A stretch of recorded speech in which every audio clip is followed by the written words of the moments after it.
اعوذ باللہ من الشیطان اللعین الرجیم بسم اللہ الرحمن الرحیم رب اشرح لی صدری ویسر لی امری واحلل عقدۃ من لسانی یفقہوا قولی ان اللہ وملائکتہ یصلون علی النبی یا ایہا الذین آمنوا صلوا علیہ وسلموا تسلیما اللہم صل علی محمد وعلی سورہ حل عطا، سورہ انسان یا سورہ دہر کی تفسیر اور اس میں پوشیدہ پیغامات کے حوالے سے ہماری گفتگو جاری تھی۔ اس سلسلے کی پہلی نشست پچھلی مرتبہ آپ کے سامنے ہوئی اور اس میں 5 موضوعات جو اس سورہ میں بیان کیے گئے ہیں اس میں سے 2 موضوعات یعنی خلقت انسان اور نیکوکار انسان کی صفات آپ کے سامنے پیش کیے گئے۔ آج انشاءاللہ بقیہ 3 موضوعات یعنی جنت کی نعمتیں تیسرا موضوع، اس کے بعد خود سازی کے عوامل چوتھا موضوع اور مشیت الہی 5واں موضوع۔ ان 3 موضوعات کو آج ہم انشاءاللہ سمیٹنے کی کوشش کریں گے، لیکن اس سے پہلے کہ ہم تیسرے موضوع سے اپنی گفتگو یعنی جنت کی نعمتیں کے حوالے سے اپنی گفتگو شروع کریں، 4 اہم باتیں کرنا ضروری ہیں۔ ایک تو مقدمہ آج کی جنت کی نعمتوں کے حوالے سے، اور 3 اہم باتیں پچھلی گفتگو سے متعلق۔ تو 4 مقدماتی نکات پہلے، اس کے بعد انشاءاللہ جو تیسرا موضوع ہے یا تیسرا مرحلہ ہے اس سورہ کے حوالے سے وہ آپ کے سامنے پیش کیا جائے گا۔ اگر ہم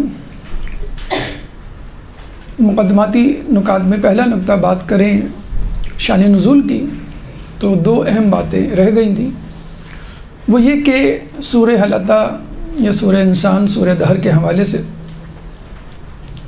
اہل تشیع میں تو نہیں، اہل سنت میں اختلاف ہے کہ یہ سورہ اہل بیت کی شان میں نازل ہوئی یا کسی اور حوالے سے، لیکن سورہ کی 5ویں آیت ان الابرار یشربون سے 22ویں آیت سعیکم مشکورا تک، یعنی کل 18 آیات بنتی ہیں۔ ان 18 آیات سے متعلق کہا جاتا ہے، یہ متفق علیہ ہے کہ یہ اہل بیت کی شان میں نازل ہوئی، جس میں وہ روٹی والا واقعہ بھی ہے کہ 3 دن مسلسل جو ہیں وہ روٹیاں اہل بیت نے سائل کو دی۔ اس کے علاوہ ایک دلچسپ حکایت جو اس سورہ کے شان نزول کے حوالے سے ہمیں ملتی ہے کہ ایک سیاہ فام رسول اکرم صلی اللہ علیہ وآلہ وسلم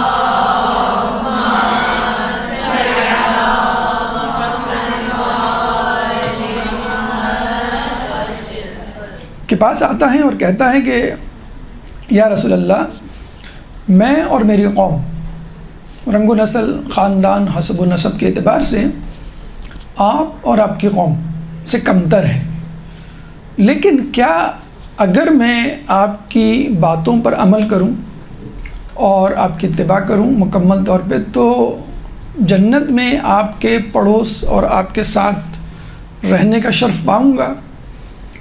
تو رسول نے کہا رب کعبہ کی قسم کہ جس کے قبضہ قدرت میں میری جان ہے، کیوں نہیں؟ اور پھر آپ نے کچھ اذکار اس کو ذکر کیے اور یہ بھی کہا کہ جنت میں سیاہ فام کی سفیدی 1000 سال کی مسافت سے نظر آئے گی۔ یعنی نہ صرف یہ کہ وہ جنت میں ہمارا رسول کا، نیکوکار لوگوں کا پڑوسی اور اس جگہ کا ساکن کہلانے کا حقدار ہوگا، بلکہ اس کی سیاہی، سیاہ فام کی کالی رنگت ایسی سفید رنگت میں تبدیل ہوگی کہ جنتی اس کو 1000 سال کی مسافت سے پہچان لیں گے۔ جیسے ہم کہتے ہیں بھائی وہ تو لاکھوں میں بہت سارے مجمع میں پہچان لیا جاتا ہے، ایسی رنگت، ایسا قد کاٹ وغیرہ وغیرہ۔ تو یہاں بھی ایک اور نقطہ سمجھ لیجئے. ایک تو بات، اچھا اس ضمن میں پھر کہتے ہیں کہ رسول اللہ جب بات کر رہے تھے تو یہ سورہ نازل ہوئی. ایک شان نزول یہ بھی ہے تو ہم نے کہا بیان کر دیں. لیکن یہاں پہ ایک نقطہ برسبیل تذکرہ بتاتے چلیں کہ دیکھیں جنت میں تلافی بھی ہے.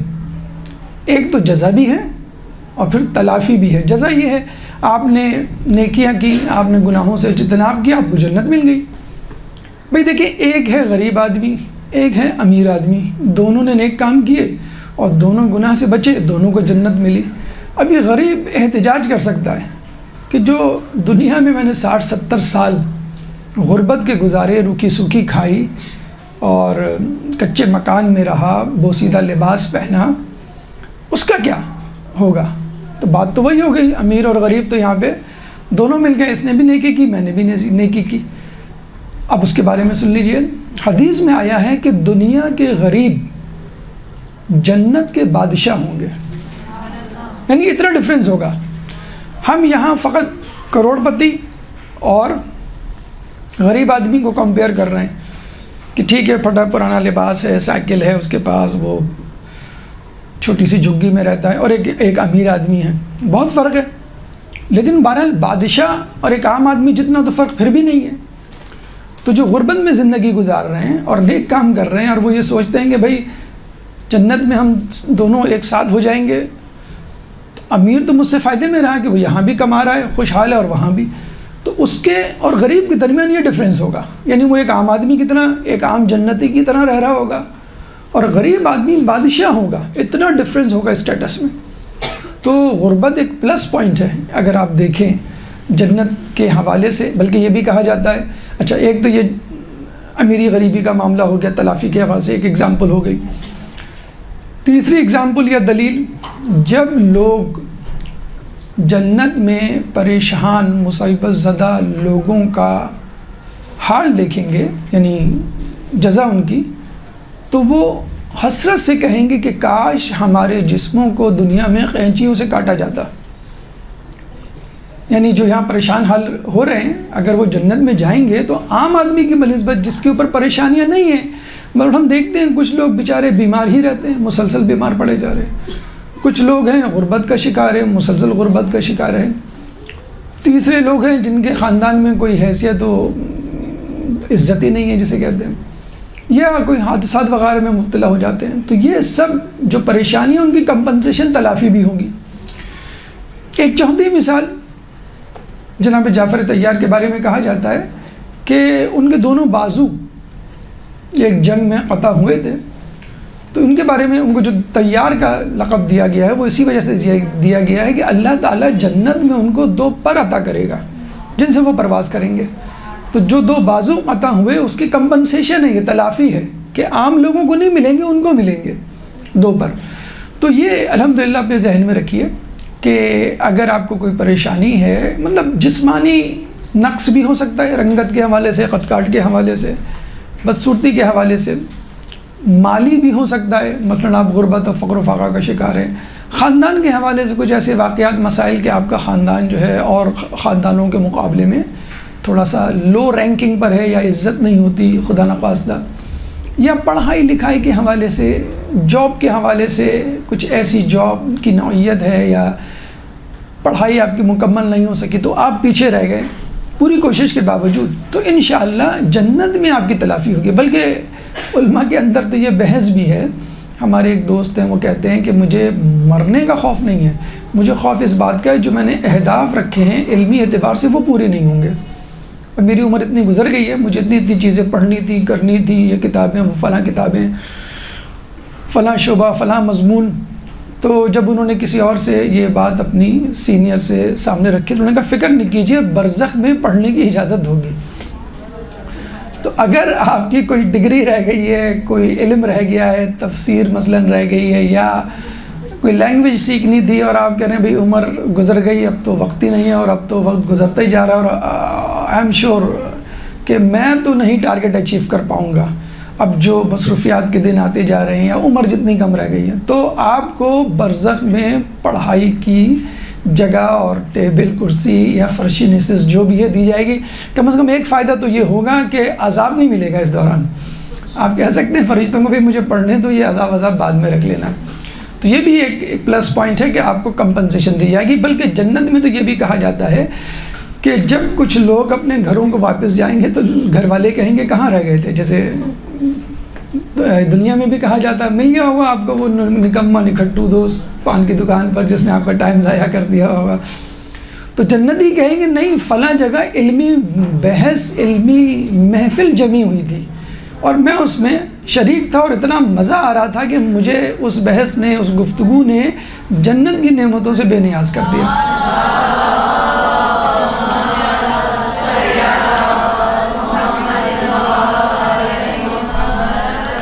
تو یہ مدرسے کا شوق کتابوں کا شوق علمی محافل کا شوق برقرار رکھیے. انشاءاللہ برزخ میں بھی فائدے میں رہیں گے جنت میں بھی فائدے میں رہیں گے. بلکہ جنت میں جو نعمتیں مذکور ہیں قرآن میں زیادہ تر حدیث میں وہ جسمانی اور مادی حوالے سے کھانے پینے کی باتیں محلات کی باغات کی. لیکن جنت میں معنوی نعمتیں بھی ہوں گی. جیسے ایک علمی محفل ایک معنوی نعمت ہے. یہ کیسے ممکن ہے کہ آدمی کو مادی ضروریات یا مادی نعمتیں دی جائیں لیکن روحانی نعمتیں نہیں دی جائیں. روحانی رزق کہا جاتا ہے نا. ایک تو رزق یہ ہوتا ہے کھانا پینا جو آپ کی جسمانی ضرورت کو پورا کرتا ہے. ایک ہوتا ہے روحانی علم روحانی رزق جیسے کہ علم جو آپ کی روح کی تشنگی اور پیاس کو بجھاتا ہے. تو یہ کیسے ممکن ہے کہ اللہ تعالیٰ عام آدمی جس کی نظریں فقط کھانے پینے سونے آرام پر مرکوز ہوتی ہیں ان کا تو خیال رکھے اور جو اتنی اعلیٰ ظرفی کا مظاہرہ کرتا ہے کہ اس کو فقط اپنے علم کی فکر ہوتی ہے اس کے لیے کوئی جسے کہتے ہیں انتظام نہ ہو تو وہ نعمتیں بھی ہوں گی. اس کا تذکرہ شاید یوں کم کیا جاتا کہ لوگ کہیں گے دیکھو دنیا میں بھی پڑھائی پہ لگا رکھا اور جنت میں بھی کہا پڑھنا ہے تو فائدہ کیا ہو جنت میں جانے کا. تو یہ ایک بہرحال تلافی جو جزا کے ساتھ جنت میں آپ کو ملے گی. دوسرا اہم نقطہ دوسری اہم بات ایک اعتراض جو اس حوالے سے کیا جاتا ہے آپ بھی کر سکتے ہیں کہ جو آیت ہم نے پڑھی 7ویں آیت وَيُوفُونَ بِالنَّذْرِ وَيَخَافُونَ يَوْمًا شَرُّهُ كُلُّ مُسْتَطِيرًا کہ وہ خوف کھاتے ہیں یومن اس دن سے کانا شرُّهُ مُسْتَطِيرًا کہ جس کا شر جس کا خوف جس کا نقصان جس کی ہیبت بہت پھیلی ہوئی ہے. اب یہ جو مخاطب ہیں وہ اہل بیت ہیں. اب آپ اہل بیت پہ رکھتے ہوئے اس بات کو آگے بڑھایا گیا ہے کہ اہل بیت اور ان کے چاہنے والے اور ان کے پیروکار وہ ڈرتے ہیں اس دن سے. اب یہاں یہ سوال پیدا ہو سکتا ہے کہ کیا اہل بیت بھی قیامت سے ڈرتے ہیں؟ کیا اہل بیت بھی جہنم اور اس کی آگ اور اللہ کے عذاب سے ڈرتے ہیں؟ اگر ایسا ہے تو پھر مولا کائنات حضرت علی ابن ابی طالب کا وہ اللہم صلی علی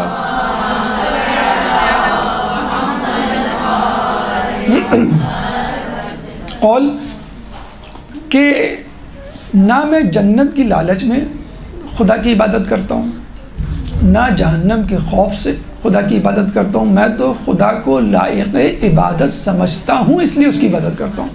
بلکہ ایک جگہ یہ بھی ہے جنت کی لالچ میں کی جانے والی عبادت تاجروں کی عبادت ہے.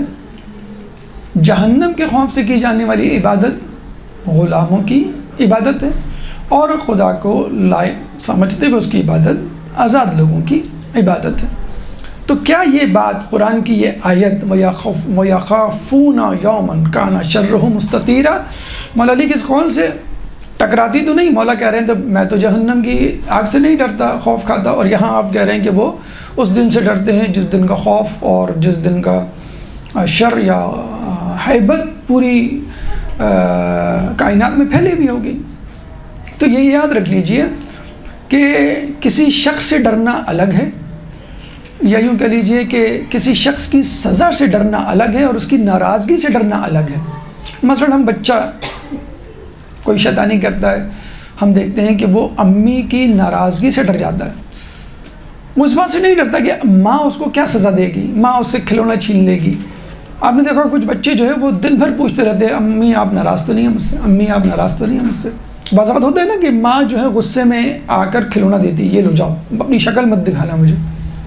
یا دو بچوں میں لڑائی ہوئی اس نے ایک کھلونا تھا، ماں جو ہے ایک کو کھلونا دے دیتی اور دوسرے کہتی بیٹا تم کو ہم بعد میں لا دیں گے، تم تو ہمارے گڈ بوائے ہو نا، تم تو اچھی بیٹی ہو ہماری.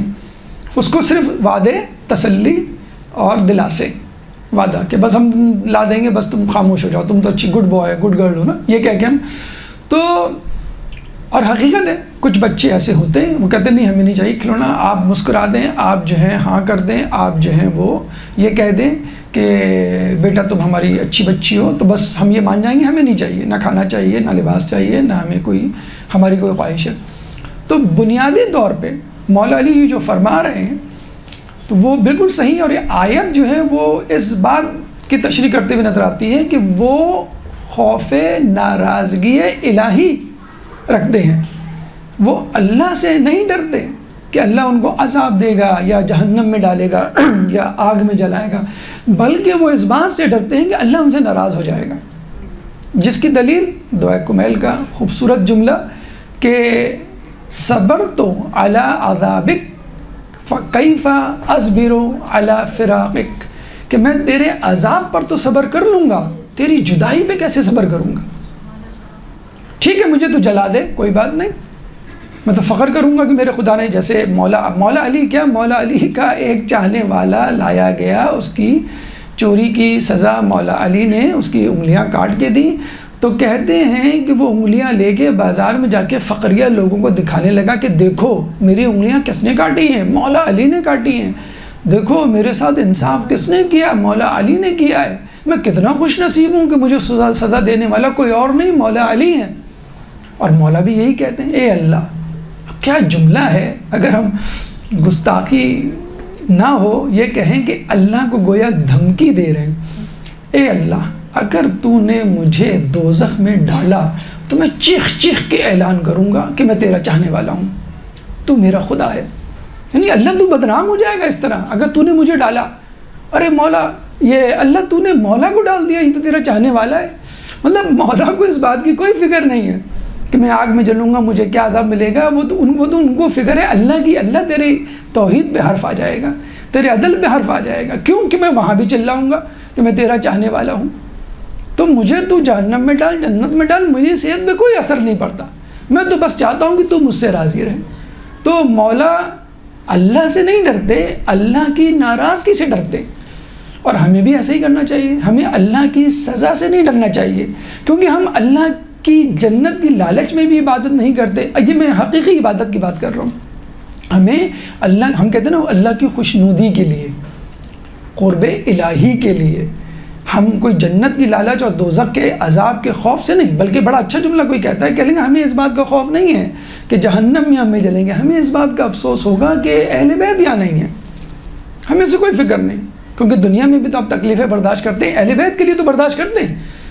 تو آپ یہ کہتے ہیں بھائی مجھے تکلیف نہیں چاہیے، آپ کہتے ہیں نہیں کوئی بات نہیں، تکلیف آئے اگر اہل بیت کے نام پر آ رہی ہے، ان کا نام لینے پر آ رہی ہے تو ٹھیک ہے، کوئی فکر کی بات نہیں. تو ہمیں تو یہیں سے اس کی مشق کرائی جاتی ہے کہ اہل بیت کی محبت میں تمہارے ساتھ یہ کچھ ہوگا. تو مولا کہتے ہیں کہ اگر تو نے مجھے دوزخ میں ڈالا تو میں چیخ چیخ کے اعلان کروں گا کہ میں تیرا چاہنے والا ہوں، تو میرا خدا ہے.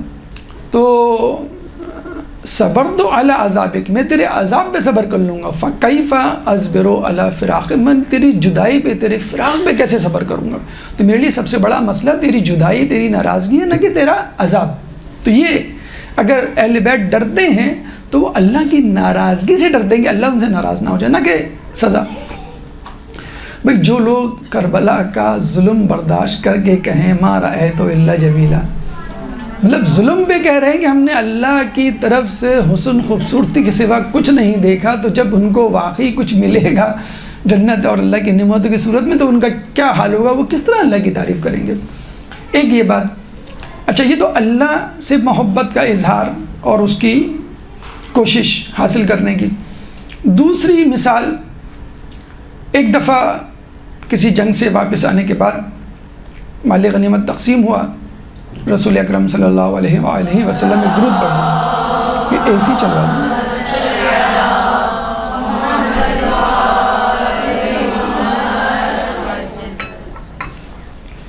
تقسیم کیا گیا کیا مال. انصار میں کچھ لوگوں کو تھوڑا سا تردد ہوا اور رسول سے کہا کہ ہمیں تھوڑا سا اشکال ہے، ہمیں اعتراض ہے، آپ نے شاید مال صحیح طور پہ تقسیم نہیں کیا۔ رسول نے جب یہ سنا، آپ بتائیں کیا حالت ہوئی ہوگی؟ رسول پہ آبجیکشن کیا جائے کہ آپ نے مال صحیح طور پہ تقسیم نہیں کیا، ایک دھواں دھار خطبہ دیا۔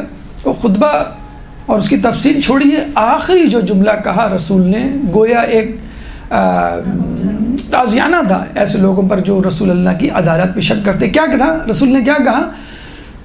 کیا تم چاہتے ہو کہ کیا تم نہیں چاہتے کہ لوگ بھیڑ بکریاں لے جائیں اور تم محمد کو؟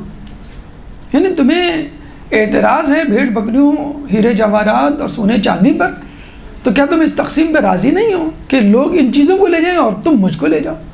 تو وہ گڑ گڑانے لگے، پیر پڑ گئے کہ نہیں رسول، ہمیں آپ چاہیے، ہمیں مال غنیمت کی ضرورت نہیں ہے۔ یہ ہے حقیقی محبت کہ آپ کو فکر ہونی چاہیے اللہ کی، اس کی محبت کے چھن جانے کی آپ کو فکر ہونی چاہیے، رسول کی اور ان کے محبت کے چھن جانے کی۔ اہل بیت آپ کے ساتھ ہیں تو کوئی بات نہیں، ہمیں جہاں بھی جانا پڑے، جہاں بھی رہنا پڑے۔ کہتے ہیں کہ ایک شخص آیا، چھٹے امام صادق آل محمد امام جان،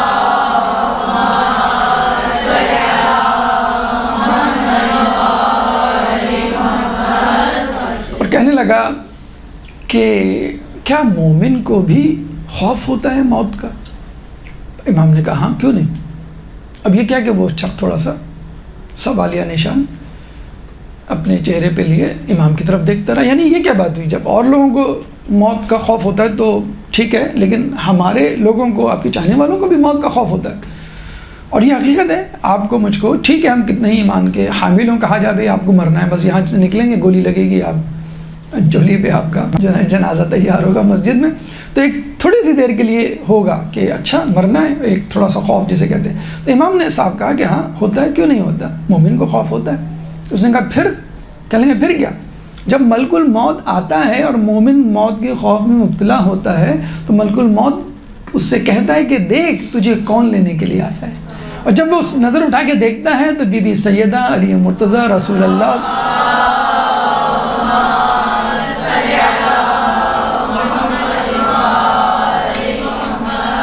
جب آپ کو لینے کے لیے اتنی بڑی ہستیاں آئیں گی تو کیوں کوئی جانے کے لیے تیار نہیں ہوگا۔ ہمیں اچھی طرح یاد ہے، ہم اپنے بچے کو ایک دفعہ ڈراپ کرنے گئے، اسکول کی وین نہیں آئی تھی، جب ہم گئے تو دیکھا کہ تمام ٹیچرز باہر لائن لگا کے گلی میں کھڑے ہوئے، ہم پریشان، پھر حیران، ہم نے کہا شاید کوئی تقریب ہے، کوئی مسئلہ ہے یا کوئی اہم دن ہے، کوئی آنے والا ہے۔ پھر 2-4 دن بعد پھر وین نہیں آئی تو پھر ہم گئے، پھر دیکھا یہ ٹیچر، پتہ چلا کہ ٹیچر روزانہ اس طرح لائن لگا کے باہر کھڑے ہوتے ہیں، چھوٹے چھوٹے بچوں کو ریسیو کر رہے ہوتے ہیں۔ دیکھیں ایک بچہ، اس کو نیند سے ماں اٹھاتی ہے، پھر اس کو کھانا آنکھ بند کیے ہوئے منہ میں لقمے ڈالتی ہے، پھر اس کو کپڑے پہنا کے بھیجتی ہے، پھر وہ وین میں سوتا رہتا ہے۔ جب وہ وین سے نکلتے ہوگا اپنے ٹیچرز کو دیکھتا ہوگا کہ میرے استقبال کے لیے سب کھڑے اور میں یہاں سو رہا ہوں، منہ بسور رہا ہوں، اسکول آنے کے لیے ضد کر رہا ہوں کہ مجھے نہیں جانا، اور یہاں ٹیچر کتنے فریش ہو کے مجھے استقبال کے لیے، اتنی بڑی بڑی عمر کی عورتیں جو ہیں، خواتین ٹیچرز مجھے لینے کے لیے کھڑے ہوئے، اتنا خوشی خوشی وہ اسکول میں داخل ہوگا۔ تو وہی بات ہے کہ جب آپ کو لینے کے لیے 4 معصومین آئے ہیں تو پھر کون موت سے خائف ہوگا، کون اللہ کے پاس جانے سے لے آری ہوگا۔ تو یہ ہے مسئلہ کہ خدا سے محبت، رسول سے محبت، اہل بیت سے محبت، اگر یہ محبتیں جاگزی ہو جائیں تو پھر انسان کو جنت کی لالچ راس نہیں آتی، نہ آپ کو دوزخ کا خوف ہوتا ہے، آپ کو تو بس یہ ہوتا ہے کہ مجھے وہاں لے چلو جہاں یہ پاک و پاکیزہ ہستیاں ہوں گی، مجھے وہاں لے چلو کہ جہاں پہ اللہ مجھ سے راضی ہو جائے۔ کہتے ہیں کہ من تحتها الجنات، نہروں کے بارے میں کہا گیا کہ تحت الانہار، کہ ان کے نیچے نہریں بہتی ہوں گی، باغات، اور یہ تمام چیزوں کا تذکرہ ایک طرف، جب نعمتیں ساری A to Z جسے کہتے ہیں نا سب مل جائیں گی، اس کے بعد اللہ تعالیٰ جنتیوں سے مخاطب ہوگا اور کہے گا کیا تم کو تمام جنتیں مل گئیں؟ کہیں گے ہاں مل گئیں۔ کیا تم مجھ سے خوش؟ کہیں گے ہاں ہم آپ سے خوش۔ تو پھر اللہ کہے گا، ایک اعلان کرے گا جو جنت میں جانے سے بڑا اعلان ہوگا، یعنی وہ اعلان سن کے ہم جیسے لوگ تو شاید بے ہوش ہو جائیں۔ اللہ کہے گا بس تم اس جنت میں اب ہمیشہ ہمیشہ رہو گے اس حالت میں کہ تم مجھ سے راضی اور میں تم سے راضی ہوں. یہ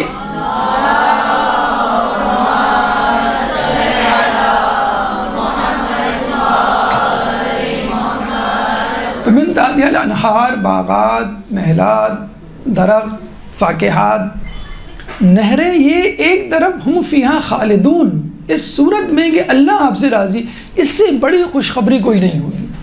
اور یہی بات عکس کر کے جہنمیوں سے کہے گا اب تم نے اپنے گناہوں کا مزہ چکھا اور اب تم اس جہنم کی آگ میں ہمیشہ ہمیشہ رہو گے.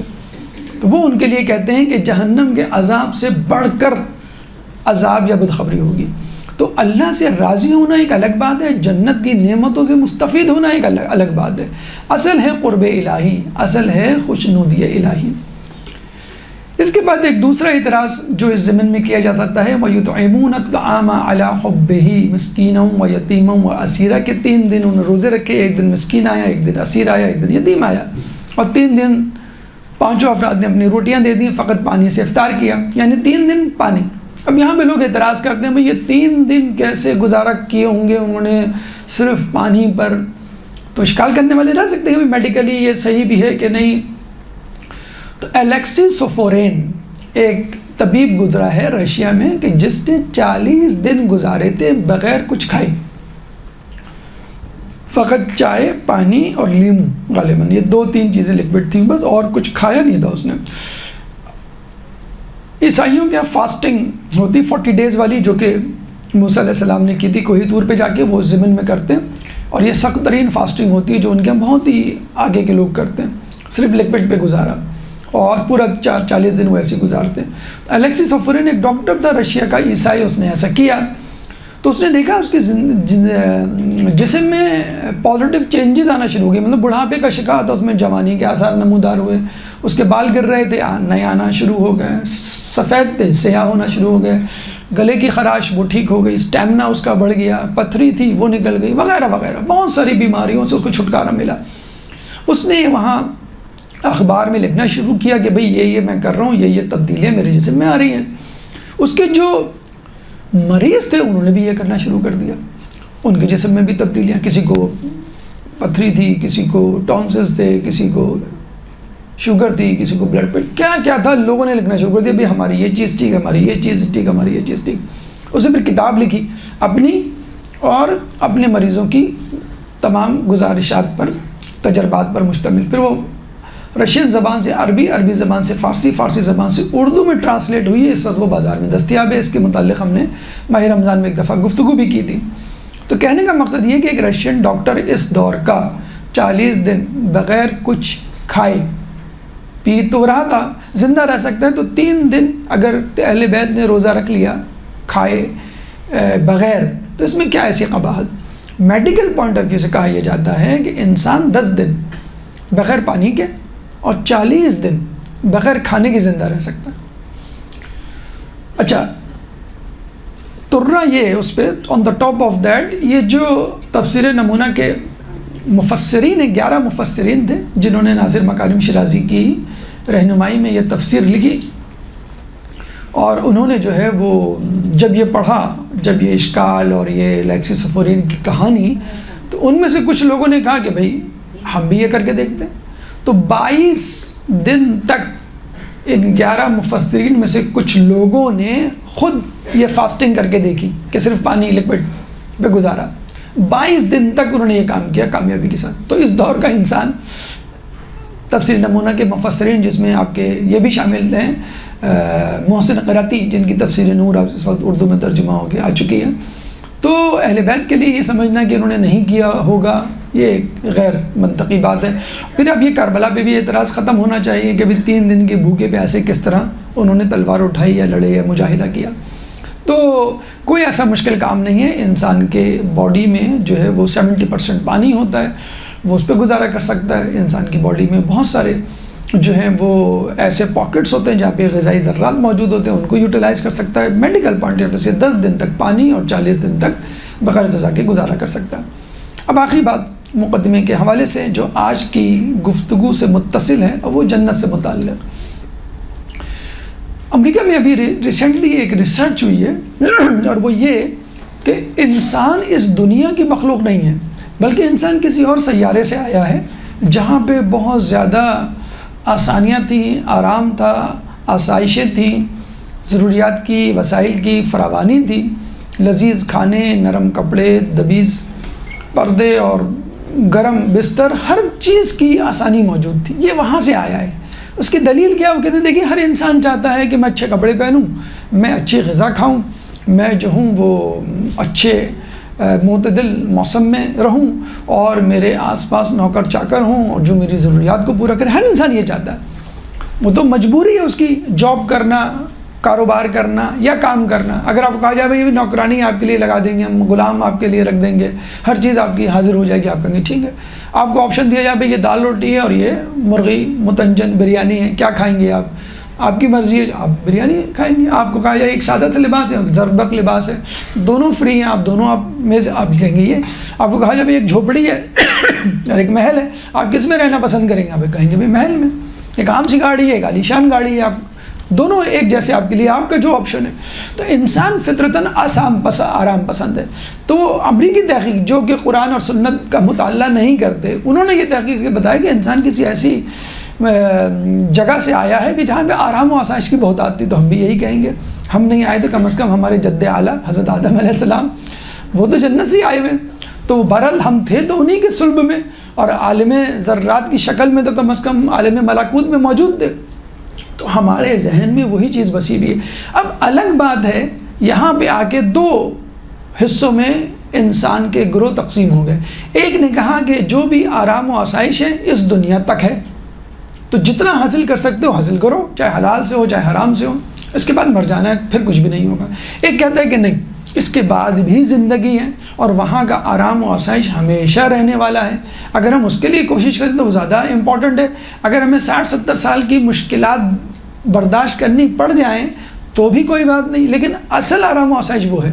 تو ہم بھی آرام و آسائش کے پیچھے بھاگ رہے ہیں، دیندار لوگ، اور جو بے دین لوگ ہیں وہ بھی آرام و آسائش کے پیچھے بھاگ رہے ہیں۔ بس فرق یہ ہے کہ ہم ابدی آرام و آسائش کے متلاشی ہیں اور یہ عارضی آرام و آسائش کے متلاشی ہیں۔ لیکن اس کا مطلب یہ بھی نہیں کہ آپ عارضی آرام و آسائش بالکل یکسر مسترد کر دیں، کہ آپ کو دیا جا رہا اچھا کھانا، اچھے کپڑے، محل یا اچھا گھر یا اچھی گاڑی، تو اس کو بھی استعمال کرتے ہوئے اگر آپ مثلا کہا جاتا ہے نا کہ اگر آپ کھانا بھی کھا رہے ہیں تو یہ سوچ کے کھائیں کہ یہ بدنی طاقت مجھے عبادت میں مدد دے گی، تو اس کے لیے آپ استعمال کر لیں تو بہت اچھا ہے۔ تو بنیادی طور پہ انسان جنت سے آئے۔ دیکھیں ہم باہر جاتے ہیں، انگلینڈ، امریکہ، کینیڈا، حضرت تم کہاں سے آئے ہیں؟ آپ کہتے ہیں میں پاکستان سے ہوں۔ اچھا، یو آر پاکستانی، آپ پاکستانی ہیں؟ تو بالکل اسی طرح اگر آپ سے کوئی پوچھے آپ کہاں سے آئے تو ہم کہیں ہم جنت سے آئے۔ اچھا، آر یو جنتی؟ کنفرم جنتی، ہم ہیں جنتی۔ ہمارے جد اعلیٰ جنت میں رہتے تھے، وہ وہیں تھے، بس وہ ایک تھوڑی سی غلطی ہو گئی، ترک اولا ہو گیا، وہاں سے نکالے گئے، نہیں نکالے گئے تو ہم وہیں تھے۔ اور حقیقت میں ایک شخص نے امام سے پوچھا، چھٹے امام سے، یا امام یہ میرے لیے دعا کر دیں ذرا، کہ کیا دعا کروں گا؟ یہ دعا کریں کہ اللہ مجھے جنت میں داخل کر دے۔ امام نے کہا تو جنت میں ہے، تو یہ دعا کروا جنت سے نہ نکالا جائے۔ تو امام نے کہا میں کیسے جنت میں ہوں اور یہ کیا دعا ہو کہ میں جنت سے؟ کہہ لیں گے تو ہماری ولایت میں ہے؟ کہہ لیں گا ہاں، بس جو ہماری ولایت میں ہے جنت میں، کوئی ایسی حرکت نہ کر کہ ہماری ولایت سے نکالا جائے۔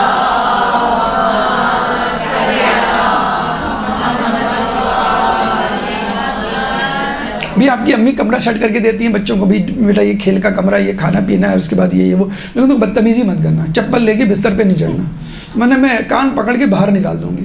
تو سب لوگ ایک دوسرے کو بولتے ہیں، امی نے کہا تھا گندگی مت کرنا، چیزوں کو نہیں توڑنا، ورنہ امی کمرے سے باہر نکال دیں گے۔ اور ہوتا ہی ہے کرکٹ میں ہم دیکھتے ہیں نا، کیچ آؤٹ ہو گیا، وکٹ گر گئی تو بھائی چلے آؤٹ، غلطی ہو گئی آپ باہر جائیں۔ تو فٹ بال میں جو ہے آپ کی غلطی ہو گئی، پینالٹی چلیں بھائی، آپ زیادہ غلطی ہو گئی تو آپ کو باہر نکال دیا تھا۔ ہم ہیں جنت میں، بس کوئی غلطی نہ کریں جس سے ہم باہر نکل جائیں۔ اور بیسیکلی ہم آرام و آسائش کے لیے پیدا کیے گئے۔ اگر ہمیں اچھی چیزیں پسند ہیں، اچھے لباس پسند ہیں، تو اس میں کوئی برا ماننے والی بات نہیں ہے۔ ہم ہیں ہی جنتی، کنفرم جسے کہتے ہیں، بادشاہوں، شہزادوں، شہزادیوں والے۔ بھی آپ کسی کو شہزادی کہہ دیں وہ کتنا خوش ہوگی، کسی کو شہزادہ کہہ دیں وہ کتنا خوش ہوگا، چاہے آپ یہ کہیں کہ تم تو بالکل کاہل ہو شہزادوں کی طرح، میں کاہل ہوں، وہ کاہل تو برا لفظ ہے، لیکن جب آپ نے کہہ دیا کہ شہزادوں کی طرح تو وہ بہت خوش ہوگا. ہر کسی کو پسند ہے کہ آرام و آسائش ہو اور وہ شہزادہ یا بادشاہ کہلائے. تو جنتی ہم ہیں اور جنت کی پرآسائی زندگی کے ہم متلاشی ہیں. بس غلطی یہ ہو جاتی ہے، ہم یہ چاہتے ہیں کہ یہ دنیا جو دارالامتحان ہے، سفر ہے، اس کو ہم دارالجزا اور منزل سمجھنے لگتے ہیں. یعنی آپ کچھ دنوں کے لیے کراچی سے اپنے ملک سے باہر جائیں اور پھر واپس آئیں. اب 5 اسٹار ہوٹل میں بھی آپ کو ٹھہرایا جائے تو بھی آپ کو گھر کی یاد آتی ہے. حج پہ عمرے پہ جو لوگ گئے ہوئے ہوں گے ان کو معلوم ہوگا کتنے عالیشان ہوٹلز میں ان کا اسٹے ہوتا ہے. چھوٹا سے چھوٹا عام سے عام ہوٹل بھی ماشاءاللہ تمام سہولیات لیے ہوئے ہوتا ہے. مہینہ بھر گزرا نہیں، حج گزرا نہیں، آپ کو گھر کی یاد ستانے لگتی ہے. تو یہی ہم غلطی کرتے ہیں کہ یہاں پہ دل لگا لیتے ہیں اور ہم کہتے ہیں کہ بس آرام و سکون یہاں مل جائے. امام انہی چھٹے امام ہی کا قول ہے، دیکھو محال چیز کی تمنا مت کیا کرو. تو لوگوں نے کہا محال چیز کی تمنا کون کرتا ہے؟ امپاسبل چیزوں کی تمنا مت کیا کرو. تو کون کرتا ہے ناممکن؟ کہ تم یہ تمنا نہیں کرتے کہ تم کو ہمیشہ آرام و سکون رہے اس زندگی میں؟ اس زندگی میں آرام و سکون نہیں ملے گا، چاہے تم حاصل بھی کر لو. میں مثال دیتا ہوں، آپ لیٹسٹ موبائل لیتے ہیں، 2 مہینے بعد وہ موبائل پرانا ہو جاتا ہے، اسکریچ لگ جاتا ہے یا نیا ماڈل آ جاتا ہے، آپ کہتے ہیں یار مزہ نہیں آ رہا، دوسرا موبائل لیں گے. گاڑی لیتے ہیں، دوسرے کی گاڑی اچھی نہیں لگتی. لباس پہن کے جاتے ہیں محفل میں، آپ سے اچھا لباس پہن کے کوئی آیا ہوا ہو تو آپ کہتے ہیں نہیں مجھے ایسا لباس سلوانا تھا. آپ کو جو بھی نعمتیں آپ کے مطابق ملی ہیں ان نعمتوں کے بارے میں آپ کا خود کا خیال بدل جاتا ہے. نمبر 1 وہ نعمت پرانی ہو جاتی ہے، دنیا کی ہر چیز پرانی ہے، انسان پرانا ہو جاتا ہے. نمبر 2 فنا ہو جاتی ہے، انسان خود فنا ہو جاتا ہے. تو ہم بھی فانی ہیں اور ہم بھی ناقص ہیں. تو یہ 2 جو چیزیں ہیں نا، ناقص ہونا اور عارضی ہونا، یہ ایک بہت بڑا فالٹ ہے اس دنیا کا.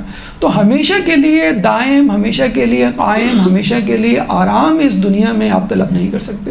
لیکن بات وہی ہے کہ آپ جنت کے لیے پیدا کیے گئے ہیں، آپ کو جنت ہی میں واپس جانا ہے. مولا فرماتے ہیں نہج البلاغہ کلمات اختصار 456 کہ اِنَّهُ لَيْسَ لِأَنفُسِكُمْ ثَمَنٌ إِلَّا الْجَنَّةَ، کہ تمہارے نفس کی قیمت جنت کے سوا کچھ نہیں. فَلَا تَبِعُوهَا إِلَّا بِهَا، تو بس اپنے نفس کو اس جنت کے سوا کسی اور کے عوض نہ بیچنا.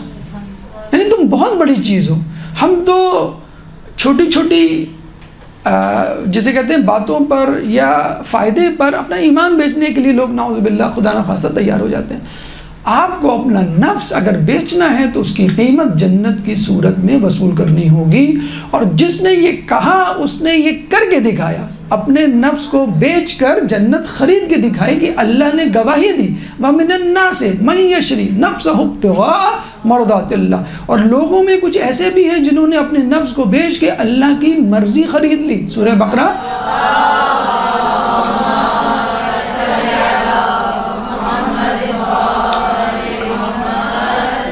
سورہ بقرہ آیت نمبر 207. کون سے دن؟ جس دن مولا علی کو رسول کے بستر پہ سونا پڑا، شب ہجرت، آیت شرا یا آیت اشترا کہتے ہیں. رسول نے جب مولا علی سے کہا کہ اے علی آج تمہیں میرے بستر پہ سونا ہے،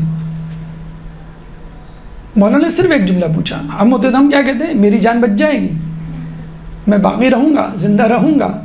تو مولا نے صرف کیا آپ کی جان بچ جائے گی؟ رسول نے کہا ہاں. کہنا بس ٹھیک ہے. کہتے ہیں وہ پہلی رات تھی کہ مولا علی نے سو کے دکھایا، ورنہ کوئی ایسی رات نہیں گزری تھی کہ مولا علی نے شب بیداری نہ کی ہو، جس پہ اللہ نے کہا وَمِنَ النَّاسِ مَن يَشْرِي نَفْسَهُ ابْتِغَاءَ مَرْضَاتِ اللَّهِ. ہم یہ کہتے ہیں کہ مولا علی ساری رات سوتے ہیں اور جنت خرید لیتے ہیں. اگر وہ ساری رات جاگ کر عبادت کر لیتے تو اللہ کہتا علی میرے پاس ایک ہی جنت تھی جو سونے پہ دے دی، مزید عبادت نہ کرے. درود پڑھ دے محمد اللہم صلی علی.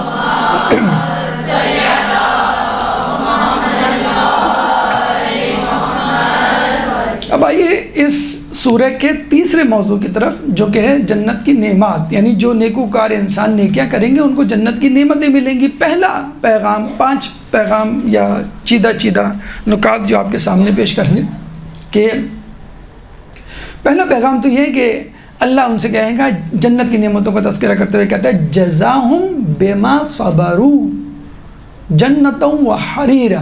یہ تمہارے صبر کی جو ہے وہ جزا ہے. کیا؟ حریر و جنہ، جنت اور اس کا لباس. کہتے ہیں کہ جب انسان جنتی افراد جنت میں داخل ہوں گے تو فرشتے ان کو سلام آپ جاتے ہیں نا کسی محل، کسی بڑی جگہ، ریسٹورنٹ، ہوٹل میں، تو بیرے ویٹر سلام کرتے ہیں آپ کو. تو کیا سلام کریں گے آپ کو؟ سلام علیکم بما صبرتم. سورہ رعد آیت نمبر 24. سورہ رعد قرآن کا 11واں سورہ ہے، چیپٹر 11 ورس نمبر 24. سلام علیکم بما صبرتم، سلام آپ پر سلامتی ہو اس صبر کی وجہ سے کہ جو آپ نے کیا. صبر یہی تو ہے کہ نیکی پہ صبر. تکلیف ہوتی ہے نیکی کرنے میں، صبح فجر میں اٹھنے میں، نیند توڑتے ہیں آپ لیکن تھکن سے چور ہوتے ہیں لیکن پھر بھی اٹھتے. نیکی پہ صبر کیا آپ نے. ماہ رمضان میں کھانا سامنے ہوتا ہے آپ نہیں کھاتے، نیکی پہ آپ نے صبر کیا. اب گناہ، کوئی پروگرام دیکھ رہے ہیں، کوئی میوزک، کوئی ایسی چیز آ گئی آپ کو ہٹانا پڑا، گناہوں پہ صبر آپ نے. کئی بار جھوٹ بولنا چاہ رہے ہیں، موقع ہے، فائدہ ہو سکتا ہے لیکن آپ نے صبر کیا اور آپ نے اس سے بچنے کا اہتمام کیا. تو یہ وہ جزا ہے جو صبر کرنے پر ملتی ہے.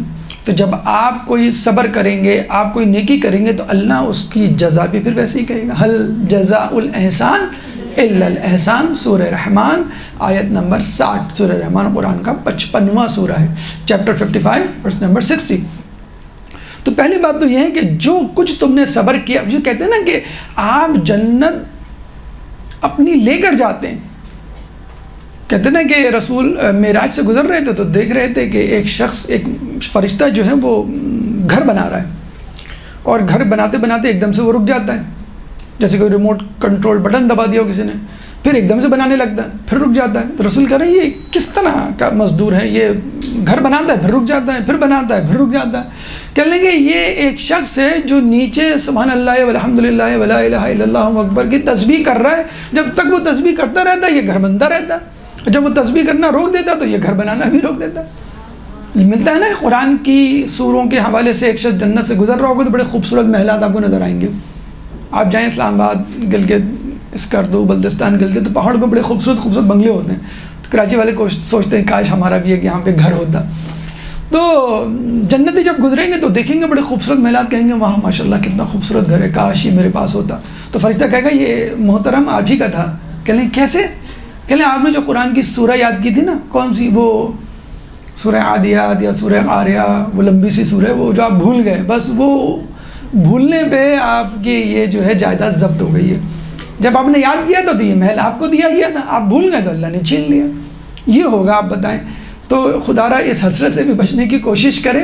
اچھا یہ بھی ہم نے ماشاءاللہ کہیں پڑھا بھی، یاد نہیں آ رہا ریفرنس، کہ جو لوگ حفظ کے خواہش مند ہوتے ہیں اور کسی وجہ سے نہیں کر پاتے، مطلب حقیقتاً نہیں کر پاتے، یہ نہیں کہ بس نہیں کر رہے، تو ان کو برزخ میں باقاعدہ ٹائم دیا جائے گا قرآن کے حفظ کرنے کا، تاکہ وہ جنت میں قرآن پڑھتے پڑھتے جنت کے درجات کو طے کریں اور اوپر تک جائیں. یہ اللہ کی خواہش ہوگی کہ یہ میرا بندہ پاس ہو گیا، جنت کے لیے کوالیفائی کرتا ہے، میں چاہتا ہوں تھوڑا سا اس کو اور اچھا مل جائے. تو برزخ میں انشاءاللہ، ان لوگوں کو نہیں بتائیے گا جو نہیں چاہتے آپ کو جنت میں لے جانے کے لیے. تو یہ اللہ تعالیٰ کا کریش کورس ہے جسے کہتے ہیں، کہ استاد نہیں کہتا ہے اچھے اسٹوڈنٹ کو دیکھ کے بیٹا تمہیں کوئی پرابلم ہو تو تم آ جانا، فون کر لینا، میں رات کو دیر تک جاگتا ہوں، کوئی مسئلہ نہیں، یا کوچنگ سینٹر فلاں میں آ جانا، میں تمہیں کچھ اسپیشل پوائنٹس ٹپس دے دوں گا. اس کو معلوم ہے اس کا A+ یا A* آ سکتا ہے، تو میں کیوں نہ اس بچے کو ٹپس دے دوں گی جو ایگزام میں. تو اللہ تعالیٰ چاہتا ہے ایسے جو شوق اور ارادہ ہو لیکن کسی وجہ سے نہیں کر پاتے. اور یقیناً علم حاصل کرنا واقعی بہت مشکل ایک تدریجی عمل ہے. تو جنت میں پھر یہ بھی ہوگا، بہت ساری نعمتیں ہوں گی اور آدمی کہے گا کہ یہ. تو جنت آپ کی بیسیکلی یہاں سے جا رہی ہوتی ہے. اسی طرح جہنم کی آگ بھی آپ اپنے ساتھ لے کر جا رہے ہوتے ہیں. جو غیبت ہے، جو جھوٹ ہے، جو کرپشن ہے، جو اہانت مومن ہے، قضا نماز وغیرہ وغیرہ، جتنے بھی یہ سب شعلے جنت کے آپ جہنم کے جمع کر رہے ہیں، اپنے ساتھ لے کے جائیں گے. تو جزاؤم بما صبروا جنۃ وحریرا. تو یہ جزا ہے آپ ہی کے اعمال کی. یہ جیسے باہر ملک میں کوئی لوگ جاتے ہیں، پیسہ کماتے ہیں، اپنے گھر بھیجتے ہیں، تو جب آتے ہیں تو محلات کھڑے ہوتے ہیں، نوکر چاکر، کاروبار، خوبصورت گھر، کھانے، ہر چیز موجود. تو کہاں سے آئے بھائی؟ آپ نے جو پیسہ بھیجا تھا. جیسے کچھ بیگمات ہوتی ہیں، پس انداز کر کے رکھتی ہیں، ایک دم سے کہتی ہیں بھائی آپ بھیج واجب ہو گیا. کہلیں کیسے؟ کہلیں آپ جو مجھے دیتے تھے پیسے، اخراجات، وہ میں بچا لیا کرتی تھی، اور یہ دیکھیں اتنے لاکھ جمع ہو گئے، یہ آپ کے حج کے لیے ہیں. تو ایسا ہوتا ہے. ایک صاحب تھے, ان پہ اسی طرح حج واجب کروا دیا ان کی بیگم نے, یہ آپ پہ حج واجب ہو گیا. کہنے لگا بھائی میں اتنی بڑی تم نے نیکی کی ہے, میرا جی نہیں جا رہا کہ میں اکیلا جاؤں. تو انہوں نے اپنے باس سے کہا کہ بھئی یہ مسئلہ ہو گیا, میری بیگم نے پس انداز کر کے رکھے تھے اور مجھے تو اتنی خوشی ہے, وہ حد پہ جا کر اور واپس آ کے بعد میں خوشی ہوگی, لیکن اس بات کی اتنی خوشی ہے کہ اتنی شعار پسند بیوی کہ اس نے مجھے محسوس بھی نہیں ہونے دیا, اور اتنے عرصے میں پیسے بھی اس نے جمع کر کے رکھ لیے, اور میرے لیے فقط, جس میں صرف میری نیکی اور میرا فائدہ. تو آپ کسی طرح مجھے کچھ دے دیں پیسے ادھار, تاکہ وہ بھی ساتھ چلے جائے. تو انہوں نے کہا یہ لو, یہ ہم نے تمہیں گفٹ کی ہے, تم اپنی بیگم کو اپنے ساتھ لے جاؤ, اس پیسوں کو واپس کرنے کی ضرورت نہیں ہے. دیکھیں یہ ہوتی ہے نیکی, حل جزاء الاحسان الا الاحسان, کہ آپ دوسروں کو سوچیں, اللہ آپ کا سوچے گا. تو آپ نیکی کا سوچیں, انشاءاللہ نہیں بھی کر پائے, جیسے ابھی ہم نے آپ بتا دیا آپ کو برزخ میں, لیکن یہ تمام چیزیں یہ نہیں کہ ٹیسٹ ایگزام تمام کی تیاری آپ نے کہا برزخ میں کر لیں گے, فی الحال مارکس آپ ابھی دے دیں, یا ہم نوکری کے لیے جو محنت ہے وہ برزخ میں کر لیں گے, سیلری آپ ہمیں دے دیں. تو جزاء بما صبروا جنۃ وحریرا. اس کے علاوہ دوسری نعمت جو اہم ترین نعمت ہے, دیکھیں آپ جہاں بھی جاتے ہیں تو سب سے پہلے نا اس کا ویدر چیک کرتے ہیں. کینیڈا جا رہے ہیں بھائی بہت سردی ہوتی ہے, ہمیں تو نہیں رہا, مائنس میں چلا جاتا ٹیمپریچر. آپ دبئی میں جا رہے ہیں, اب نہیں بھائی وہاں تو -40 ہوتا ہے, وہاں وہاں کینیڈا میں -40 ہے تو یہاں +40 ہے, ہمیں نہیں جانا. بھی آسٹریلیا ہاں ٹھیک ہے, وہاں کا ماڈریٹ ٹیمپریچر. تو سب سے پہلی بات تو یہ ہے لا یرونا فیہا شمسا ولا زمہریرا, کہ وہاں پہ یہ لوگ نہ تو کوئی سورج یعنی اس کی حدت دیکھیں گے اور نہ ہی سردی کی شدت. اچھا ایک مزے کی بات یہ ہے کہ جہنمی لوگ آگ سے اتنا تنگ ہوں گے جل جل کے کہ وہ اللہ سے درخواست کریں گے اللہ ہمیں ٹھنڈک کا عذاب دے دے. ہو سکتا ہے کینیڈا اور انٹارکٹیکا سے آئے ہوئے لوگ کہ ہمیں تو اس کی بالکل بھی عادت نہیں, کہا آپ نے ہمیں پھنسا دیا, آپ ایسا کریں ہمیں ٹھنڈک کا عذاب دے دیں, کیسے ہی کیوں نہ, کوئی مسئلہ نہیں ہے. تو ان کو زمہریر ٹھنڈک کا عذاب دیا جائے گا, اور وہ ٹھنڈک اتنی زیادہ ہوگی کہ ان کی ہڈیاں چٹک کے ٹوٹ جائیں گی, اتنا شدید ہوگا. پھر وہ کہیں گے نہیں وہی عذاب ٹھیک تھا, پھر دوبارہ وہ دیا جائے گا, اور پھر پتہ نہیں یہ آلٹرنیٹ تھراپی جو ہے وہ چلتی رہے گی کہ نہیں. تو بہرحال کہ جنت میں یہ ایکسٹریمز ہیں, تو وہی ایکسٹریمز بالکل نعم البدل کے طور پہ الٹا کر دی جاتی ہیں کہ لا شمس ولا زمہریرا, نہ تو جہنم کی آگ کی تپش, وہ تو بہت دور کی بات, سورج کی بھی تپش نہیں ہے, اور جہنم میں جو زمہریر کا عذاب ہے یعنی جو سردی کی شدت ہے وہ, تو جو سردی سے کچھ لوگوں کو سردی زیادہ لگتی ہے, کچھ لوگوں کو گرمی زیادہ لگتی ہے, اے سی اور پنکھے پہ جھگڑا ہو رہا ہوتا ہے آج کل اسپیشلی اکتوبر نومبر کا مہینہ, ہر گھر میں جھگڑے ہو رہے ہوتے ہیں, کسی کو پنکھا چاہیے, کسی کو اے سی چاہیے, کسی کو رضائی چاہیے, کسی کو چادر چاہیے. تو یہ مسئلہ ہی نہیں ہوگا, نہ سورج کی حدت ہوگی نہ سردی کی شدت ہوگی. آپ کو سن کے برسبیل تذکرہ ہم یہ بتاتے چلیں کہ 50s میں, آپ 50s کے اخبار اگر آپ کو کہیں مل جائیں تو 50s میں امریکہ میں لوگ ونٹر ویکیشن کے لیے سوچا کرتے تھے کہ ہم نیو یارک میں گزاریں کہ کراچی میں گزاریں.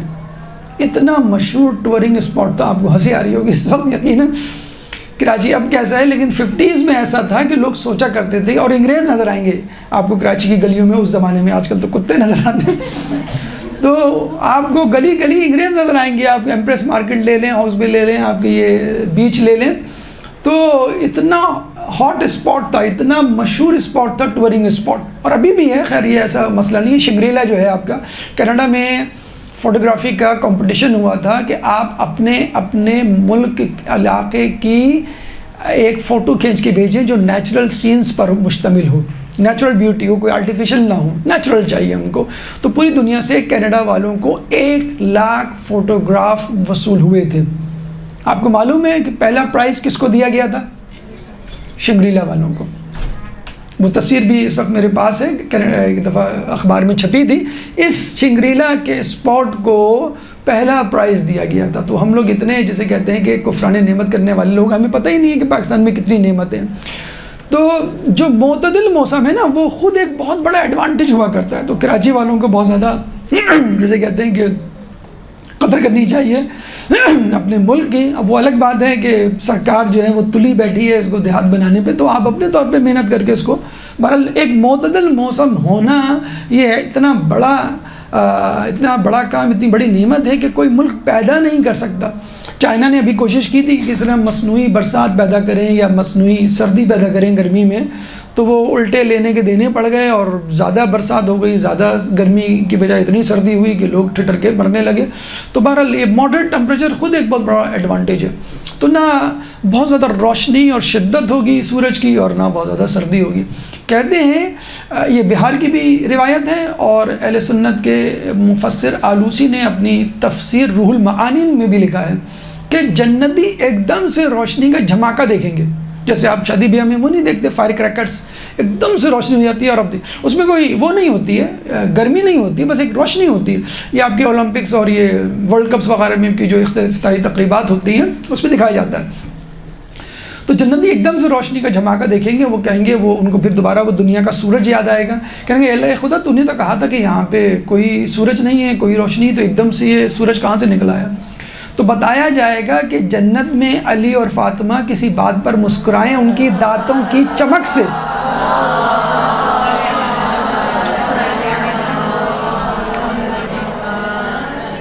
ان کے دانت آیا ہوئے، ان کے دانتوں کی چمک سے جنت میں اتنا نور پیدا ہوا ہے۔ جنت بنی ہی انہی لوگوں کے لیے، یقیناً ایسا کیوں نہ ہو؟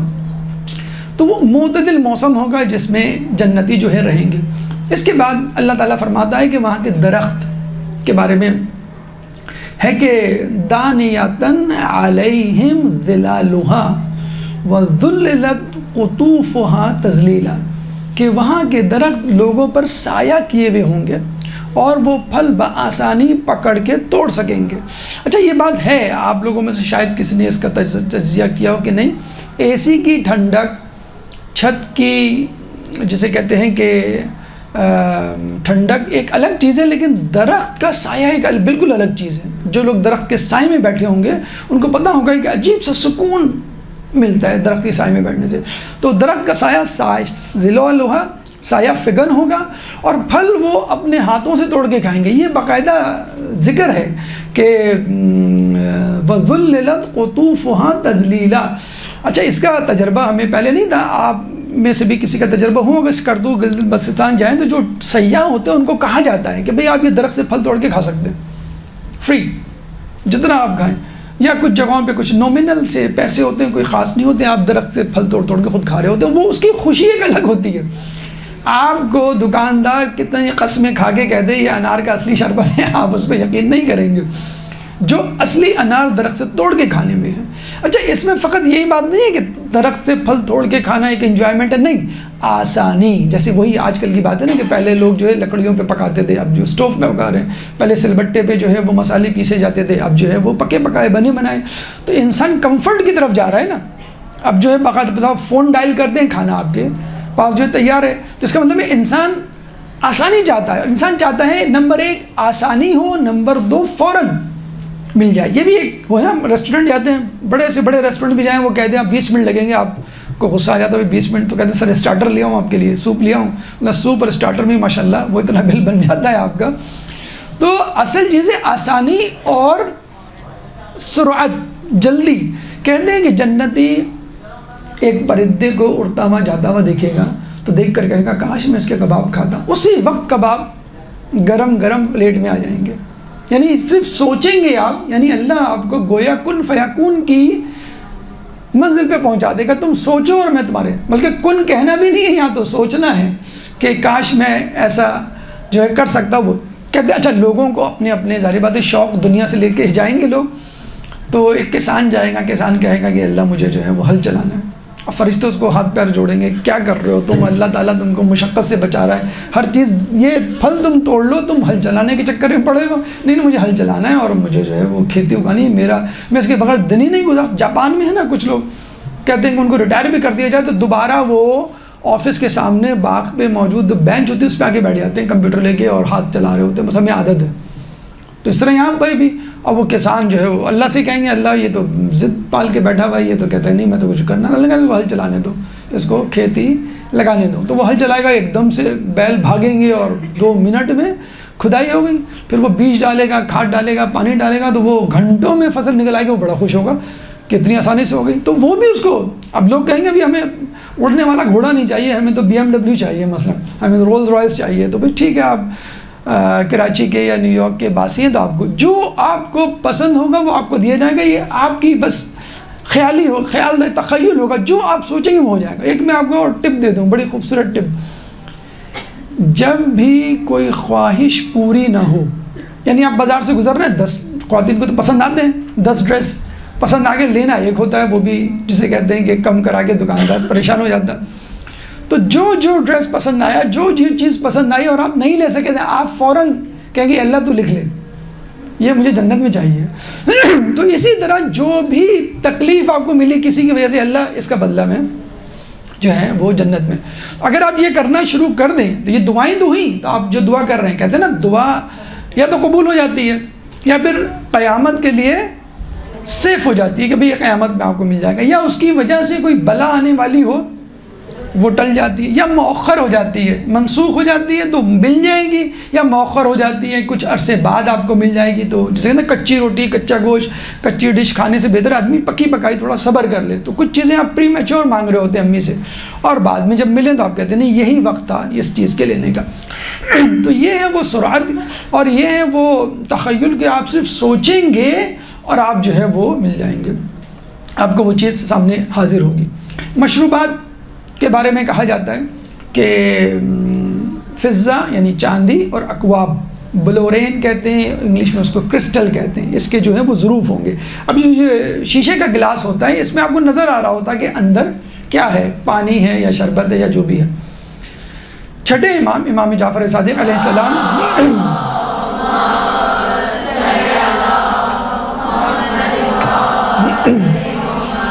فرماتے ہیں کہ اللہ جنتی کی آنکھوں میں نور کی ایسی شدت پیدا کرے گا کہ وہ چاندی کے برتن کے پار بھی دیکھ سکیں گے، یعنی صرف شیشے کا نہیں، جو چاندی کا برتن ہوگا اس کے اندر بھی آپ دیکھ سکیں گے کہ اس کے اندر کیا رکھا ہوا ہے. ایک بات اچھا، اس میں ہوگا کیا، شراب طہور، زنجبیل کی آمیزش، ہم نے پچھلی مرتبہ بتایا تھا، ادرک جیسے. اور ابھی تو کہیں ہم دیکھ رہے تھے ایک کلپ، تو ہارٹ اٹیک کے مریضوں کو کہا گیا ہے کہ امیجیٹلی ہارٹ اٹیک سے بچنے کے لیے آپ رکوع میں بیٹھ جائیں اور ادرک منہ میں رکھ کے چبائیں، اس سے ہارٹ اٹیک کا خطرہ کم ہو جاتا ہے. میڈیکلی پتہ نہیں پروون ہے کہ نہیں، بہرحال یہ بات سرکولیٹ کر رہی ہے. تو زنجبیل، عرب میں اس وقت بھی زنجبیل کی چائے بہت پی جاتی ہے، ادرک کی چائے جسے کہتے ہیں. ٹرمیرک میں نے آپ کو بتایا تھا، کافی اسٹار بکس نے ویسے انٹروڈیوس کروا دی ہے. تو یہ جو آمیزش جنت کی ہے وہ آپ کو دنیا میں بھی مل جائیں گی. سلسبیل ایک چشمہ ہے جو بہت ہی، جیسے حوض کوثر ہے وہ تو ایک سپریم چشمہ ہے، اس کے بعد بہت سارے چشمے جس میں ایک سلسبیل بھی ہے جس سے نکلا ہوا. کہا یہ جاتا ہے سلسبیل کا مطلب ہوتا ہے آسانی سے راستہ دینا یا کھلا راستہ یا کشادگی. تو اس کے بارے میں کہا جاتا ہے کہ یہ ایسا چشمہ ہوگا کہ جس سے جو مشروب پیا جائے گا وہ بآسانی آپ کو آپ کے حلق کو تر کرتا ہوا آپ کے معدے میں داخل ہو جائے گا. یعنی اتنی آسانی سے. کچھ ہوتے ہیں مشروبات کہ جن کو پئیں تو بہت فرق محسوس ہوتی ہے، کچھ پئیں تو آپ کو حلق میں ایک چبھن سی محسوس ہوتی ہے. یہ دیکھیں جو جہنم میں عذاب ہے نا، بالکل اس کا 180 ڈگری، بالکل اس کا یو ٹرن جو ہے وہ آپ کو جنت میں. جہنم میں کیا ہے کہ ان کو زقوم دیا جائے گا جو ان کے گلے میں پھنس جائے، کانٹے دار ایک پھل جو کڑوا جو ان کے حلق میں پھنس جائے گا. جب وہ کہیں گے اللہ اس کو نگلنے کے لیے کچھ ہمیں دے پینے کے لیے، تو کھولتا ہوا پانی دیا جائے گا. جب وہ کھولتا ہوا پانی پئیں گے وہ زقوم تو نیچے نہیں اترے گا، ان کی آنتیں اتڑیاں جل جائیں گی اس گرم پانی سے. تو یہ وہ جہنم میں جہاں پر نیک لوگوں کا مذاق اڑانے والے، لوگوں پہ ظلم کرنے والے جائیں گے، اور یہ وہ لوگ ہیں جہاں پہ سلسبیل. شراب طہور کے بارے میں سن لیجئے. جیسے آج جو دنیا کی شراب ہوتی ہے اس سے نشہ آتا ہے. دنیا کی شراب وہ نجس ہوتی ہے. دنیا کی شراب آپ کی عقل کو معاف کر دیتی ہے. 3 اس کی جیسے کہتے ہیں نا کہ خامیاں ہیں نا. ایک تو نجس عین ہے، اور جتنا پاک کر لیں وہ پاک نہیں ہونے کی. کچھ چیزیں نجس ہوتی ہیں اور ایک جو ہوتی ہے نجس عین. نمبر 2، اس کو پی کے آپ کا جو ہے وہ دماغ آؤٹ ہو جاتا ہے، آپ کی عقل جو ہے وہ معاف ہو جاتی ہے.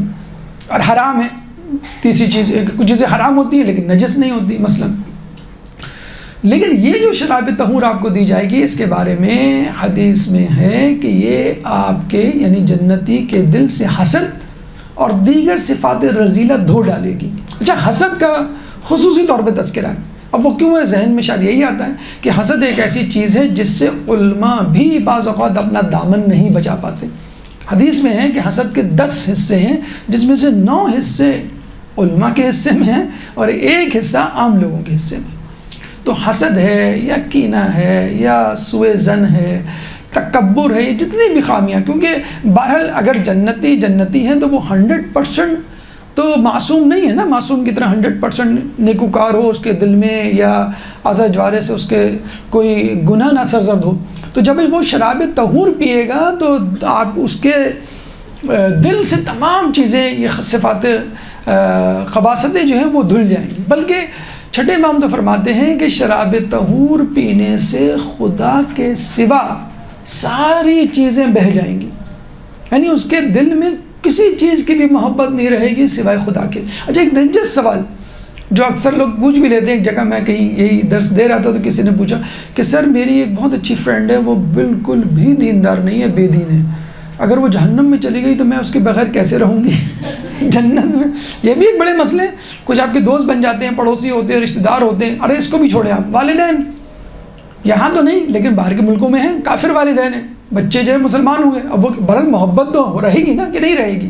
تو کہاں یہ جاتا ہے، وہ والدین ہوں، رشتہ دار ہوں، شریک حیات ہوں، دوست ہوں، پڑوسی ہوں، کوئی بھی ہوں، اگر وہ جہنم میں چلے گئے یعنی کفر کی وجہ سے یا کسی بھی وجہ سے، تو ان کی محبت آپ کے دل سے نکل جائے گی جب آپ جنت میں داخل ہو۔ یہ وہ شراب طہور کی تاثیر ہے جو آپ کے دل سے جہنمیوں کی محبت نکال دے گی۔ میں نے تو رسول کا چچا ابو لہب، اس کے بارے میں اور اس کی بیوی کے بارے میں تو پہلے ہی جہنم کی مجھے بری خبر دے دی گئی تھی۔ تو یہ جو محبتیں ہیں، ان کی جسے کہتے ہیں کہ تاثیر، ان کا مدعا، ان کا محور خدا ہونا چاہیے۔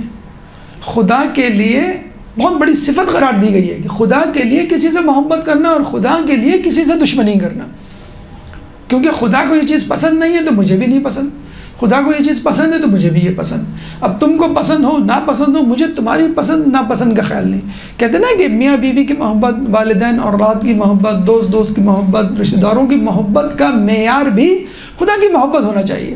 اور جو یہ معیار بنا لیتا ہے، حدیث میں آیا کہ جو یہ معیار بنا لیتا ہے تو اللہ تعالیٰ لوگوں کے دلوں میں اس کی ہیبت ڈال دیتا ہے۔ مثلا ڈرتے نا کہ وہاں حجاب کر کے جائیں گے تو مسائل پیدا ہو جائیں گے، اگر وہاں پہ ہم نے نماز پڑھنی شروع کر دی سب کے سامنے، یا کہا کہ مجھے نماز پڑھنی ہے، یا میوزک بج رہی ہو، گیدرنگ ہو، ہم وہاں سے چلے گئے تو بڑے مسائل پیدا ہو جائیں گے، یا کونے میں منہ بنا کے بیٹھے رہے تو لوگ بہت سارے مسائل پیدا ہوتے ہیں۔ تو یقین کیجئے آپ کی اسی جسے کہتے ہیں کہ حرکت کہہ لیں لوگوں کے سامنے، آپ کی اس نیکی کی وجہ سے آپ کی ہیبت ڈال دی جائے گی۔ ابھی ہم ایک جگہ گئے تو وہ ایک صاحب کہنے لگے کہ بھئی آپ کے فلاں دوست کی شادی ایسی ہوئی تھی جس میں کوئی گناہ نہیں ہوا تھا۔ تو میں نے کہا بھی آپ کو یہ بات کیوں یاد آئی؟ کہنے لگے ابھی ہم ایک اور شادی میں شرکت کر کے آ رہے ہیں جو گناہوں سے لبریز تھی۔ تو وہ صاحب جنہوں نے کوئی گناہ کا اہتمام نہیں کیا تھا، یعنی مہندی تھی لیکن گانا بجانا نہیں تھا، جو ہوتی ہے اگر آپ شریعت کی اس میں مہندی اٹ سیلف حرام نہیں ہے، جو چیزیں اس میں ہوتی ہیں، اول تو مجلس بھی حرام نہیں ہے لیکن مجلس میں بھی اگر مکس گیدرنگ بھیجا بھی ہو جائے تو وہ مجلس حرام کا مرکز بن جائے گی۔ تو جن صاحب نے کروائی تھی وہ ڈرتے ڈرتے شادی کروائی تھی، اس کے بعد تمام خاندان میں، بہت زیادہ مذہبی خاندان نہیں، پورے خاندان میں ان کی ایک ہیبت بیٹھ گئی ہے، جو وہ خود ڈر رہے تھے کہ میں جو ہوں وہ سیپریٹ انتظام کروں گا، کوئی میوزک نہیں ہوگی اس میں اور کوئی گانا بجانا کچھ بھی نہیں ہوگا، اور ان کا خاندان ایسا کہ وہ ان تمام چیزوں کا رسیا۔ وہ بہت ڈرتے ڈرتے، اور کہتے ہیں کہ پھر خاندان والوں ہی نے ان کی تعریف کی۔ جب ایک دوسرے بھائی کی شادی ہوئی جس میں گانا بجانا ہوا تو کہا کہ نہیں آپ کی شادی، جو حالانکہ وہ خود بھی اس میں شامل تھے لیکن کون جو تعریف کر رہے تھے کہ جو آپ کے گھر میں شادی ہوئی وہ تو کیا ہے، آپ کو محسوس ہوتا ہے لیکن جب آپ وہ کام کر گزرتے تو آپ کی جو محبت کا معیار ہے یعنی خدا، قرب الہی، اس کی وجہ سے لوگوں کے دلوں میں آپ کی ہیبت ڈال دیتا ہے۔ تو شراب طہور آپ کے دل سے اگر خدا نخواستہ کسی شخص کی شخصیت کی محبت ہے تو جہنم میں ڈل رہا ہے تو وہ اس قابل نہیں ہے کہ آپ اس کی محبت کو اپنے دل میں جگہ دیں۔ شراب طہور اس محبت کو بہا کے لے جائے گی۔ اس کے بعد کہا جاتا ہے کہ جنتیوں جو لباس ہے حریر، اب وہ ریشم، ظاہری بات ہے دنیا کا تو نہیں، وہ وہاں کا ریشم ہوگا۔ ایک سندس کہا گیا ہے جو ہلکا ریشم ہوگا، ایک استبرق ایک موٹا ریشم ہوگا، اور پھر اساور دست بند جو مرد حضرات بھی بعض اوقات پہنتے ہیں، ہینڈ کلیٹ جسے کہتے ہیں، موش نہ آئے، یا ہینڈ بینڈ آج کل لوگوں نے پہننا شروع کر دیے ہیں، چاندی کے جو ہیں وہ پہنائے جائیں گے۔ اس کے بعد جو اس کے بعد ایک اور اہم چیز کہ جب ان لوگوں کو اتنے خوبصورت لباس پہنائے جائیں گے، اتنے خوبصورت مشروبات دیے جائیں گے، اتنی نعمتیں دی جائیں گی، تو ان کے حسن کا کیا عالم ہوگا، وہ خود کتنے خوبصورت ہوں گے۔ تو ان کی خوبصورتی چھوڑیے، ان کے جو خدام ہیں ان کے بارے میں جو لفظ استعمال کرتا ہے اللہ تعالیٰ اس سورہ میں، لؤلؤا منثورا، کہ ان کے خدام بکھرے ہوئے موتیوں کی طرح ہوں گے۔ یعنی موتی کہہ رہے ہیں، اس کا مطلب ہے خوبصورت ہوں گے۔ تو جب خدام خوبصورت ہیں، آپ کسی بڑے ہوٹل، بہت بڑے بینکوٹ ہال خوبصورت میں چلے جائیں تو بعض وقت وہاں ویٹر ایسے لباس پہنے ہوئے ہوتے ہیں، لوگ کہتے ہیں کہ یار ہمیں جو ہے صحیح لباس میں آنا چاہیے تھا۔ تو خدام کے بارے میں کہا جاتا ہے وہ بکھرے ہوئے موتی ہوں گے، موتیوں کی طرح خوبصورت۔ تو خود جنتیوں کا کیا حال ہوگا، نمبر ایک۔ نمبر دو، بکھرے ہوئے ہونے سے مطلب جو مراد لی گئی وہ ہے کہ وہ ہر جگہ موجود ہوں گے، آپ کو جو بھی تکلیف یا جو بھی معاملہ ہوگا وہ دیا جائے گا۔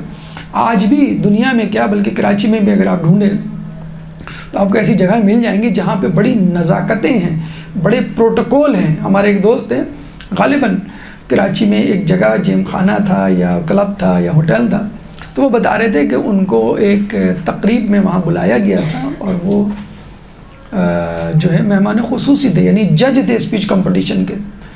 اب وہ ظاہر بات ہے دیندار آدمی مولانا، اب وہ جب گئے وہاں پہ تو قمیص شلوار اور چپل اچھی سی پہن کر تھی چپل، وہ تو گارڈز نے روک لیا کہ سر چپل الاؤ نہیں ہے یہاں پہ۔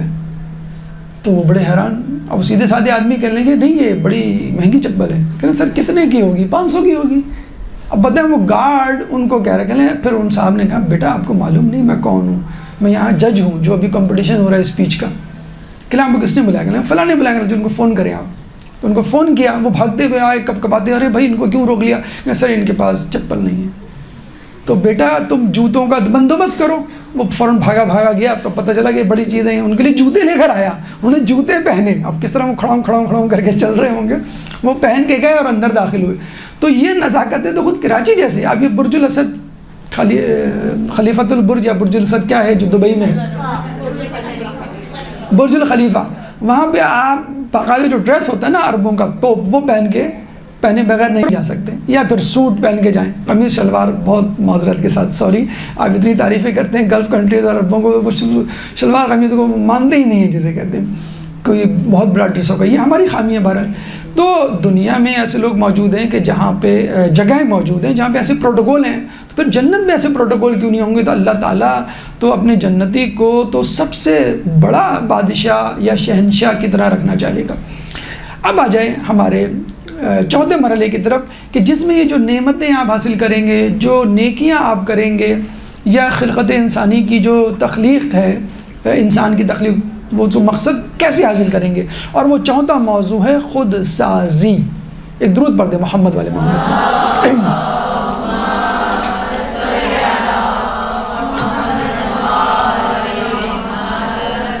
دیکھیے اب آپ کے ذہن میں سوال آ رہا ہوگا، جنت کا یہ سینیریو ذہن میں رکھتے ہوئے، نیکیوں کے حوالے سے فہرست رکھتے ہوئے، کہ بھئی ہم کیا ایسی چیزیں اپنی روٹین میں شامل کریں کہ جس کی وجہ سے ہم صراط مستقیم پہ رہیں اور مسلسل آگے بڑھتے رہیں۔ کیونکہ ہم یہ باتیں سنتے تو ہیں، لیکن سننے کے بعد پھر نشستن گفتن برخاستن سنتے ہیں اور پھر اٹھ کے چلے جاتے ہیں، پھر بھول جاتے ہیں۔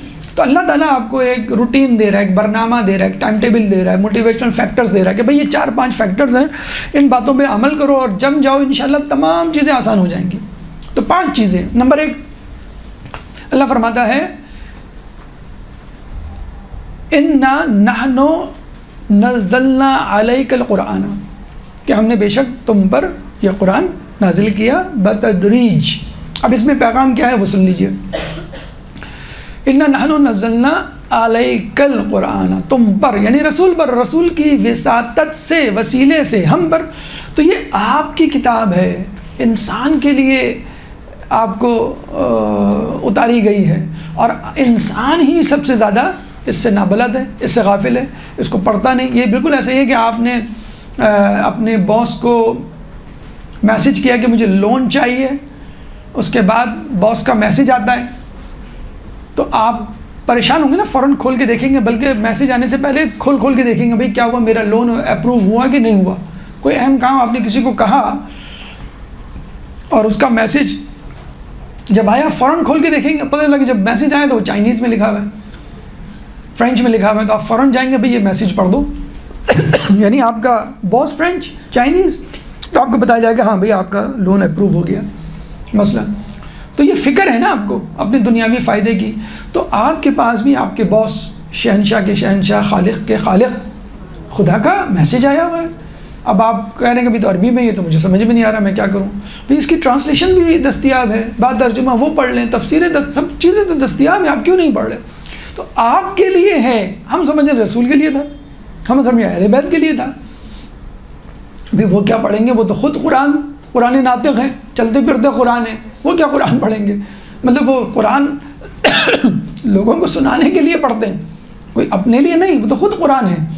تو یہ ہمارے لیے ہے، ہمارے لیے بنا ہے، ہم کیوں اس سے نابلد ہیں؟ وہ شاید میں نے ایک واقعہ سنایا ہوگا، دوبارہ بھی سنا دوں کہ ایک امریکی جو ہے وہ مسلمان ہوا، کراچی میں کسی ہوٹل پہ اس کو تقریر کے لیے بلایا گیا، سب لوگ جو قرآن سے متعلق شغف رکھتے تھے وہ گئے، تو اس نے عربی میں تقریر شروع کر دی، اور لوگ جو ہیں وہ پریشان ہو گئے کہ بھئی یہ عربی میں کیوں تقریر کر رہے ہیں. انہوں نے کہا پلیز آپ انگلش میں تقریر کریں. کہ آپ اردو بولتے ہیں؟ کہ ہاں.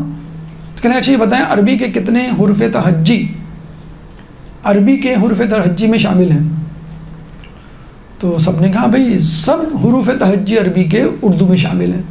اردو میں تو الگ سے بھی ہے نا، ایکسٹرا ڈال ہے، رے ہے، ٹے ہے. تو اس نے کہا اچھا انگلش کے کتنے حروف تہجی اس میں شامل ہیں؟ ایک بھی نہیں.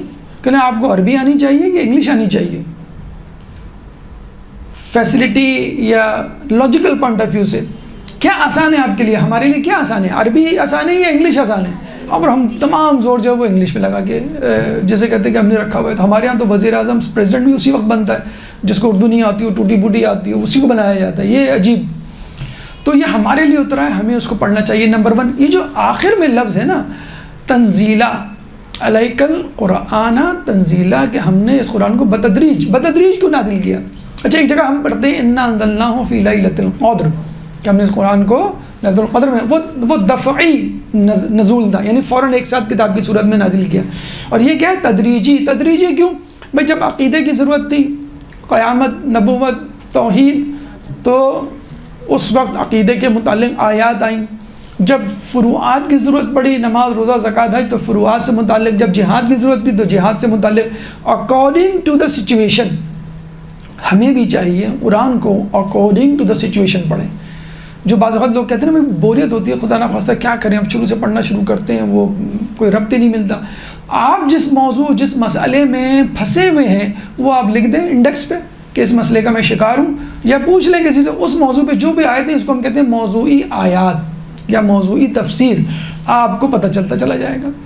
قرآن کو ماہ رمضان میں ایک مرتبہ ختم کر ڈالنا بالکل ایسا ہی ہے کہ دفعی نزول ہو جائے، اور رمضان سے ہٹ کر اپنی زندگی میں قرآن کو بتدریج نازل کرنا، یہ ہے تنزیل.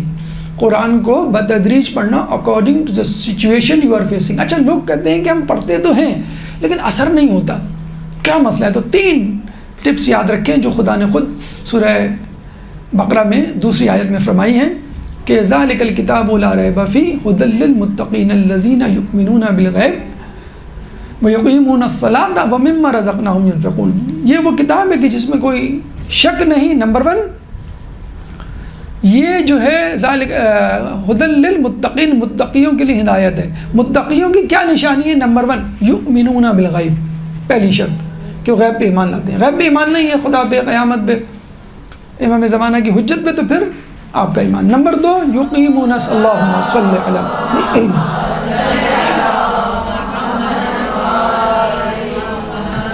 وَيُقِيمُونَ الصَّلَاةَ، نماز کو قائم کرتے ہیں. اور نمبر 3 وَمِمَّا رَزَقْنَاهُمْ يُنْفِقُونَ، اور جو کچھ ہم نے دیا اس میں سے خرچ کرتے ہیں. یہ 3 چیزیں آپ کر لیں، آپ کو قرآن سے ہدایت ملنا شروع ہو جائے گی. یہ شرائط میں سے.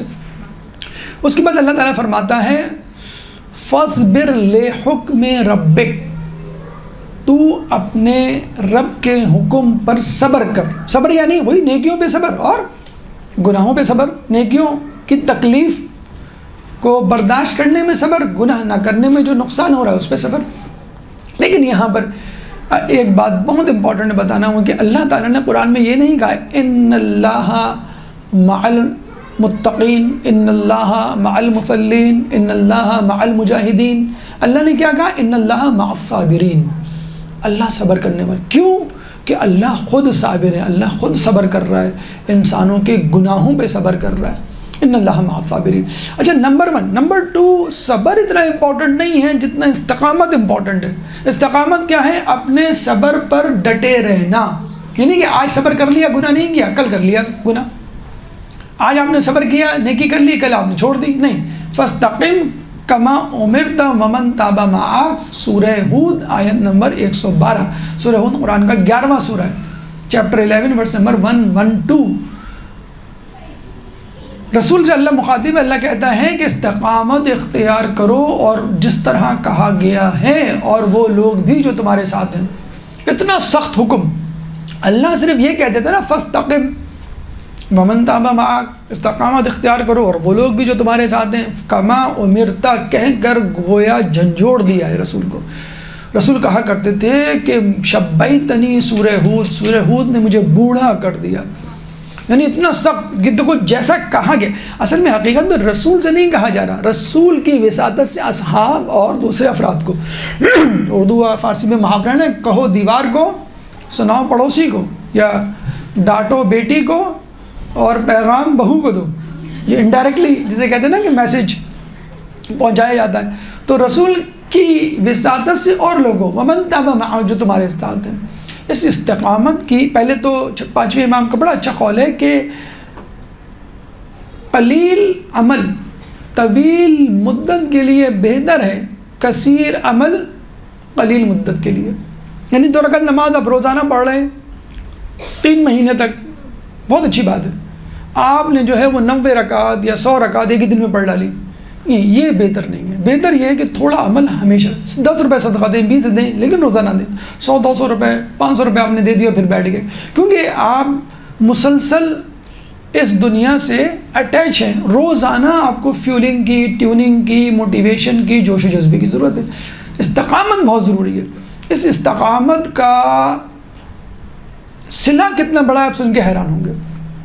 سورہ فصلت آیت نمبر 30، سورہ فصلت قرآن کا 41واں سورہ ہے، چیپٹر 41 ورس نمبر 30۔ اللہ تعالیٰ فرماتا ہے ان الذین قالوا ربنا اللہ ثم استقاموا تتنزل علیہم الملائکہ الا تخافوا ولا تحزنوا وابشروا بالجنۃ التي کنتم توعدون۔ ان الذین قالوا ربنا اللہ، وہ لوگ جنہوں نے کہا کہ اللہ ہمارا رب ہے، ثم استقاموا، اور اس پہ قائم رہے، ایک دفعہ کہہ کے پھر نہیں گئے، ثم استقاموا تتنزل علیہم الملائکہ، ان پر فرشتے نازل ہوتے ہیں۔ کیوں؟ کہنے کے لیے اللہ تخافوا ولا تحزنوا، نہ خوف کرو نہ حزن رنجیدہ ہو، وابشروا، اور تم کو بشارت ہو، بالجنت التی، اس جنت کی کنتم توعدون، جس کا تم سے وعدہ کیا گیا ہے۔ تتنزل علیہم الملائکہ، یہ پریزنٹ پرفیکٹ کنٹینیوس ہے، بلکہ عربی میں مضارع ہوتا ہے، مضارع حال اور مستقبل دونوں کے لیے استعمال ہوتا ہے۔ تو تتنزل الملائکہ تو جو ہے یہ پریزنٹ پرفیکٹ کنٹینیوس اور فیوچر پرفیکٹ کنٹینیوس دونوں کا کمبینیشن ہے۔ ان پر فرشتے نازل ہوتے رہتے ہیں اور نازل ہوتے رہیں گے۔ تنزل الملائکۃ والروح فیہا بإذن ربہم من کل امر۔ تو امام سے پوچھا کہ اس کا کیا مطلب ہے؟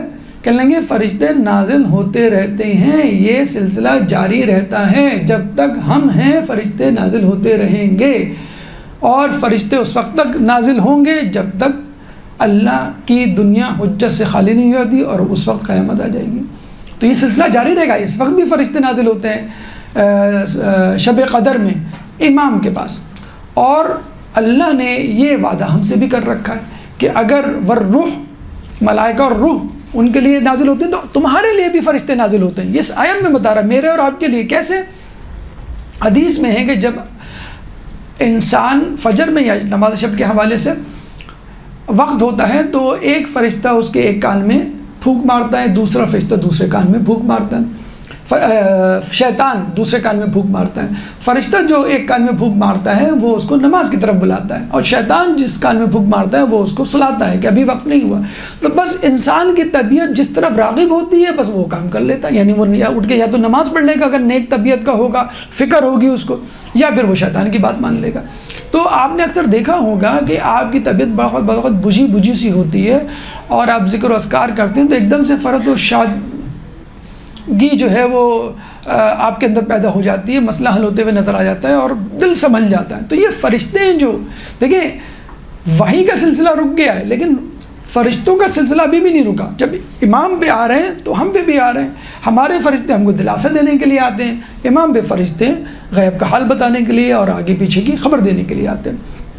اتنی زیادہ امپورٹنٹ ہے جسے کہتے ہیں کہ استقامت کی خصلت۔ اس کے بعد کیا چیز امپورٹنٹ ہے جو صبح شام آپ کو جاری رکھنی ہے؟ وَاذْكُرِ اسْمَ رَبِّكَ بُكْرَةً وَأَصِيلًا، کہ صبح شام اللہ تعالیٰ کا ذکر کرو۔ اب وہ نماز بھی ہو سکتی ہے، صبح کی نماز اور شام کی نماز، لیکن حقیقت یہ ہے کہ ہر وقت اللہ کا ذکر۔ موسیٰ علیہ السلام نے کہا کہ اللہ مجھے اس مخلوق سے ملا دے جو بہت زیادہ تیری عبادت کرتی ہے، سب سے زیادہ تیری عبادت کرتی ہے۔ تو اللہ نے کہا فلاں مقام پہ جاؤ، فلاں چڑیا میری سب سے زیادہ عبادت کرنے والی مخلوق۔ وہ گئے تو دیکھا چڑیا عبادت کر رہی ہے، ذکر کر رہی ہے، یعنی ذکر کرتے کرتے وہ نیچے آتی ہے، ٹہنی پہ تھی، اور وہ اپنا منہ اپنی چونچ پانی پہ ڈالنے کے لیے کھولتی ہے، پھر واپس چلی جاتی ہے، پھر ذکر کرنا شروع کر دیتی ہے، پھر تھوڑی دیر بعد نیچے آتی ہے، پانی میں اپنی چونچ ڈالنے لگتی ہے، پھر ایک دم سے اپنی چونچ ہٹا لیتی ہے اور پھر اوپر چلی جاتی ہے۔ موسیٰ نے کہا کہ اے چڑیا تو پیاسی ہے اور ذکر بھی کر رہی ہے، تو پانی کیوں نہیں پیتی؟ تو چڑیا نے کہا کہ مجھے ڈر ہے کہ جب میں پانی پیوں گی تو ایک لمحے کے لیے ہی صحیح خدا کے ذکر سے غافل نہ ہو جاؤں۔ تو یہ ہے ذکر، اپنی زبان پہ ذکر جاری رکھیے، استغفار کا ذکر ہے یا درود کا ذکر ہے۔ محدث نوری کو خواب میں چوتھے امام نظر آتے ہیں تو محدث نوری کہتے ہیں کہ اللہم صلی علی